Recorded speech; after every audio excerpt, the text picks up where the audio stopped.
everyone fine. ಶಾಸಕರನ್ನ ಖರೀದಿ ಮಾಡೋದಕ್ಕೆ 50 ಕೋಟಿ ಅಲ್ಲ 100 ಕೋಟಿ ರೂಪಾಯಿಯ ಆಫರ್ ಕೊಟ್ಟಿದ್ರು. ಮಂಡ್ಯದಲ್ಲಿ ಶಾಸಕ ಗಣಿಗ ಪಿ ರವಿಕುಮಾರ್ ಹೊಸ ಬಾಂಬ್ ಸಿಡಿಸಿದ್ದಾರೆ. ನಮ್ಮ ಶಾಸಕರನ್ನ ಖರೀದಿ ಮಾಡೋದಕ್ಕೆ 50 ಕೋಟಿ ಅಲ್ಲ ರೀ 100 ಕೋಟಿ ರೂಪಾಯಿ ಆಫರ್ ಕೊಟ್ಟಿದ್ರು. ಮಂಡ್ಯದಲ್ಲಿ ಶಾಸಕ ಗಣಿಗ ಪಿ ರವಿಕುಮಾರ್ ಹೊಸ ಬಾಂಬ್ ಸಿಡಿಸಿದ್ದಾರೆ. ಶಾಸಕರ ಭೇಟಿಯ ಆಡಿಯೋ ವಿಡಿಯೋ ರೆಕಾರ್ಡ್ ಕೂಡ ಇದಾವೆ. ಇದು ಕೇವಲ ಆರೋಪ ಅಲ್ಲ, ಶಾಸಕರನ್ನ ಭೇಟಿ ಮಾಡಿರುವಂತಹ ಆಡಿಯೋ ವಿಡಿಯೋಗಳ ರೆಕಾರ್ಡ್ ಕೂಡ ಇದೆ.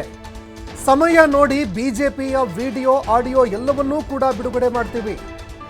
ನಾವು ಕೂಡ ಟೈಮ್ ನೋಡ್ತೀವಿ, ಟೈಮ್ ನೋಡಿಕೊಂಡು ಬಿಜೆಪಿಯವರ ಆಡಿಯೋ ವಿಡಿಯೋಗಳನ್ನು ಬಿಡುಗಡೆ ಮಾಡ್ತೀವಿ. ನಮ್ಮ ಮುಖ್ಯಮಂತ್ರಿಗಳು ಹೇಳಿರೋದ್ರಲ್ಲಿ ಸತ್ಯ ಇದೆ. ಅವರೇನು ಹೇಳಿಕೆ ಕೊಟ್ಟಿದ್ದಾರೆ ಮುಖ್ಯಮಂತ್ರಿಗಳು, ಅದರಲ್ಲಿ ಸತ್ಯ ಇದೆ. ನಮ್ಮ MLAಗಳನ್ನು ವಿರೋಧ ಪಕ್ಷದವರು ಎಲ್ಲಿ ಭೇಟಿ ಮಾಡಿದ್ರು, ಯಾವ ಗೆಸ್ಟ್ ಹೌಸ್ಗೆ ಬಂದಿದ್ರು, ಯಾವ ಏರ್ಪೋರ್ಟ್ನಲ್ಲಿ ಸಿಕ್ಕಿದ್ರು, ಯಾವ ಹೋಟೆಲ್ನಲ್ಲಿ ಬಂದು ಭೇಟಿ ಮಾಡಿದ್ರು, ಎಲ್ಲದರ ವಿಡಿಯೋಗಳಿದ್ದಾವೆ. ಆಡಿಯೋ ರೆಕಾರ್ಡ್ ಕೂಡ ಇದೆ. ಅದನ್ನು CM ಗಮನಕ್ಕೆ ತಂದು ವಿಡಿಯೋ ಕೂಡ ನಾವು ತೋರಿಸಿದ್ದೀವಿ. ಏನು ಆಮಿಷ ಕೊಟ್ಟಿದ್ರು ಅದರ ಒಂದು ವಿಡಿಯೋ CM ಸಿದ್ದರಾಮಯ್ಯ ಅವರನ್ನು ಕೂಡ ತೋರಿಸಿದ್ದೀವಿ. ಆಮಿಷಕ್ಕೆ ನಮ್ಮ ಶಾಸಕರು ಯಾರೂ ಕೂಡ ಬಿದ್ದಿಲ್ಲ ಅಂತ ಶಾಸಕ ಗಣಿಗ ರವಿಕುಮಾರ್ ಹೇಳಿಕೆ ಕೊಟ್ಟಿದ್ದಾರೆ. 12 ವರ್ಷ 10 ವರ್ಷ ಮುಖ್ಯಮಂತ್ರಿ ಹೇಳಿರೋದ್ರಲ್ಲಿ ಮತ್ತು ಮಂತ್ರಿಗಳು ಹೇಳಿರೋದ್ರಲ್ಲಿ ಸತ್ಯ ಇದೆ. ನಾವೆಲ್ಲ ಯಾರು MLAಗಳನ್ನು ವಿರೋಧ ಪಕ್ಷದವರು ಭೇಟಿ ಮಾಡಿದರು, ಎಲ್ಲಿ ಭೇಟಿ ಮಾಡಿದರು, ಎಲ್ಲಿ ಸ್ಪೀಕರ್ ಹಾಕಿದರು, ಯಾವ ಗೆಸ್ಟ್ ಹೌಸಿಗೆ ಬಂದಿದ್ರು, ಯಾವ ಏರ್ಪೋರ್ಟಲ್ಲಿ ಸಿಕ್ಕಿದ್ರು, ಯಾವ ಹೋಟ್ಲಲ್ಲಿ ಬಂದು ಭೇಟಿ ಮಾಡಿದ್ರು ಅನ್ನೋದೆಲ್ಲ ವಿಡಿಯೋ ಆಡಿಯೋ ರೆಕಾರ್ಡ್ ಇದೆ. ಅದನ್ನು ಮುಖ್ಯಮಂತ್ರಿಗಳ ಗಮನಕ್ಕೆ ತಂದಿದ್ದೀವಿ, ತೋರಿಸಿದ್ದೀವಿ. ಆದ್ದರಿಂದ ಆ ಬೇಸ್ ಮೇಲೆ ಮುಖ್ಯಮಂತ್ರಿಗಳು 50 ಕೋಟಿಗೆ 50 ಶಾಸಕರನ್ನು ಖರೀದಿ ಮಾಡೋಕ್ಕೆ ಬಂದಿದ್ರು. ಆದರೆ ನಮ್ಮ ಯಾರ ಶಾಸಕರು ಕೂಡ ಅದಕ್ಕೆ ಬಿದ್ದಿಲ್ಲ ಅನ್ನೋದನ್ನು ಹೇಳಿದರೆ ಅದು ಸತ್ಯ. ಈಗ ಕೋರ್ಟಲ್ಲಿ ಒಂದು ಕೇಸ್ ನಡೆದ್ರೆ 12 ವರ್ಷ 10 ವರ್ಷ 8 ವರ್ಷ ನಡೀತದೆ. ಅದಕ್ಕೆ ಸಮಯ ಗಳಿಗೆ ಬಂದಂಥ ಸಂದರ್ಭದಲ್ಲಿ ನಾವು ಕೂಡ ಸಮಯ ಗಳಿಗೆ ಎಲ್ಲ ನೋಡ್ತಾ ಇದ್ದೀವಿ.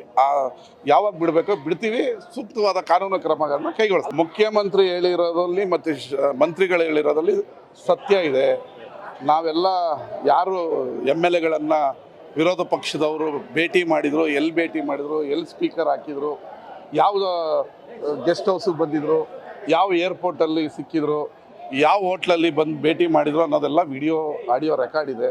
ಅದನ್ನು ಮುಖ್ಯಮಂತ್ರಿಗಳ ಗಮನಕ್ಕೆ ತಂದಿದ್ದೀವಿ, ತೋರಿಸಿದ್ದೀವಿ. ಆದ್ದರಿಂದ ಆ ಬೇಸ್ ಮೇಲೆ ಮುಖ್ಯಮಂತ್ರಿಗಳು 50 ಕೋಟಿಗೆ 50 ಶಾಸಕರನ್ನು ಖರೀದಿ ಮಾಡೋಕ್ಕೆ ಬಂದಿದ್ರು. ಆದರೆ ನಮ್ಮ ಯಾರ ಶಾಸಕರು ಕೂಡ ಅದಕ್ಕೆ ಬಿದ್ದಿಲ್ಲ ಅನ್ನೋದನ್ನು ಹೇಳಿದರೆ ಅದು ಸತ್ಯ. ಈಗ ಕೋರ್ಟಲ್ಲಿ ಒಂದು ಕೇಸ್ ನಡೆದ್ರೆ 12 ವರ್ಷ 10 ವರ್ಷ 8 ವರ್ಷ ನಡೀತದೆ. ಅದಕ್ಕೆ ಸಮಯ ಗಳಿಗೆ ಬಂದಂಥ ಸಂದರ್ಭದಲ್ಲಿ ನಾವು ಕೂಡ ಸಮಯ ಗಳಿಗೆ ಎಲ್ಲ ನೋಡ್ತಾ ಇದ್ದೀವಿ. ಯಾವಾಗ ಬಿಡಬೇಕೋ ಬಿಡ್ತೀವಿ, ಸೂಕ್ತವಾದ ಕಾನೂನು ಕ್ರಮಗಳನ್ನ ಕೈಗೊಳ್ತೀವಿ. ಮುಖ್ಯಮಂತ್ರಿ ಹೇಳಿರೋದ್ರಲ್ಲಿ ಮತ್ತು ಮಂತ್ರಿಗಳು ಹೇಳಿರೋದ್ರಲ್ಲಿ ಸತ್ಯ ಇದೆ. ನಾವೆಲ್ಲ ಯಾರು MLAಗಳನ್ನು ವಿರೋಧ ಪಕ್ಷದವರು ಭೇಟಿ ಮಾಡಿದರು, ಎಲ್ಲಿ ಭೇಟಿ ಮಾಡಿದರು, ಎಲ್ಲಿ ಸ್ಪೀಕರ್ ಹಾಕಿದರು, ಯಾವ ಗೆಸ್ಟ್ ಹೌಸಿಗೆ ಬಂದಿದ್ರು, ಯಾವ ಏರ್ಪೋರ್ಟಲ್ಲಿ ಸಿಕ್ಕಿದ್ರು, ಯಾವ ಹೋಟ್ಲಲ್ಲಿ ಬಂದು ಭೇಟಿ ಮಾಡಿದ್ರು ಅನ್ನೋದೆಲ್ಲ ವಿಡಿಯೋ ಆಡಿಯೋ ರೆಕಾರ್ಡ್ ಇದೆ. ಅದನ್ನು ಮುಖ್ಯಮಂತ್ರಿಗಳ ಗಮನಕ್ಕೆ ತಂದಿದ್ದೀವಿ, ತೋರಿಸಿದ್ದೀವಿ. ಆದ್ದರಿಂದ ಆ ಬೇಸ್ ಮೇಲೆ ಮುಖ್ಯಮಂತ್ರಿಗಳು 50 ಕೋಟಿಗೆ 50